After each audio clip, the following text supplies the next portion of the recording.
ሰላም ጤና ፍቅር ለእናንተ ይሁን ውድ የጎጆ ሾው ቤተሰቦች እንደምን ቆያችሁ?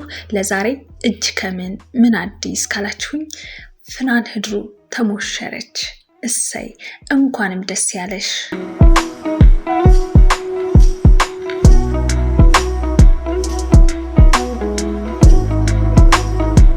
ውድ የጎጆ ሾው ቤተሰቦች እስከ ፍጻሜው ድረስ አብራችሁን ከቆያችሁ እጅግ በጣም አጀብ የሚያስብል በርካታ ነገሮችን ያልተሰሙ ያልተዳሰሱ ጉዳዮችን ማስቃኛችሁ ይሆናል።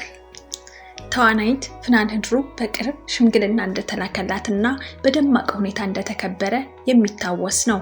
ሆኖም አሁን በአርቲስቶች የደመቀና ያሸበረቀ ሰርግ ነበረም የነበረው።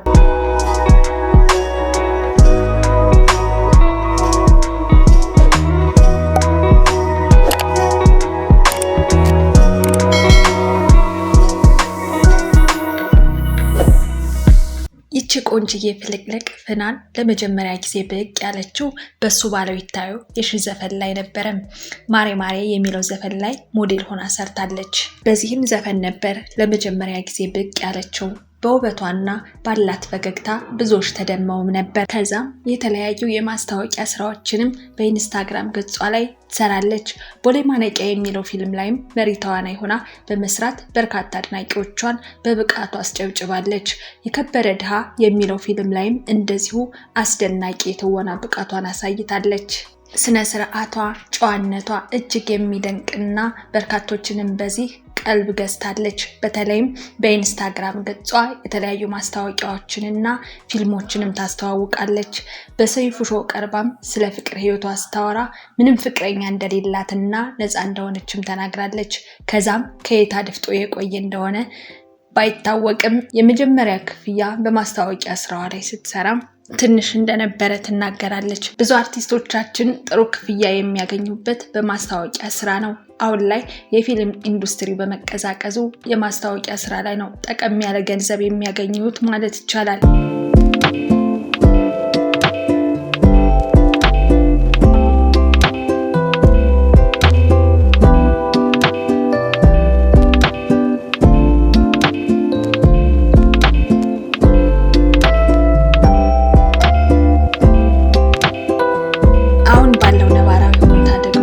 ቲክቶከሮቹ ማርኬቱን ተቆጣጥረውታል። ሰግጠው ፈመሱም በሌላ መንገድ ብቻ አርቲስቶቻችን መንገድ በመዝጋት አቀዝቅዞባቸዋል። እናም አርቲስት ፍናን ህድሩ በኢንስታግራም ገጿ ላይ የተለያዩ ማስታወቂያዎችን እየሰራች ጥሩ ክፍያም ይከፈላታል።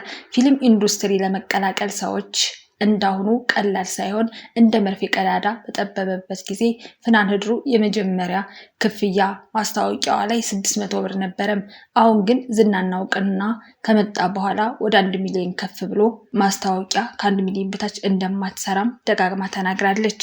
እንግዲህ ይቺ ተወዳጅ ተዋናይት ፍናን ከዛው ካርቱ ዓለም ካሉ ወንዶች አትወጣም ተብላ የነበረ ቢሆንም ፍናን ግን ከጎኗ ካሉ እውቅ አርቲስቶች ይልቅ አሻግሮ ልቧል ተመልክቷል።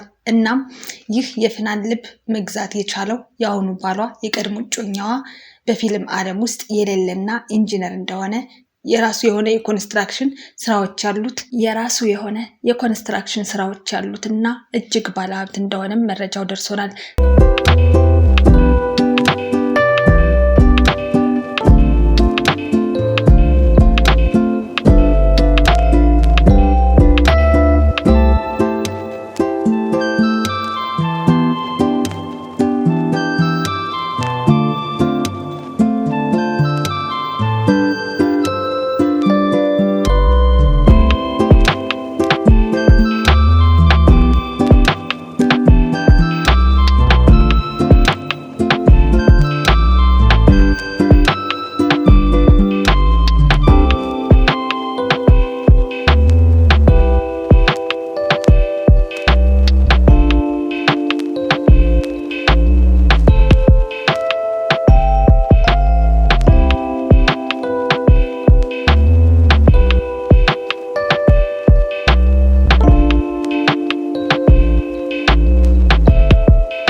ውድ የጎጆ ሾው ቤተሰቦች ለዛሬ ስለ ፍናን ህድሩ የነበረን ቆይታ ይህንን ይመስል ነበረ።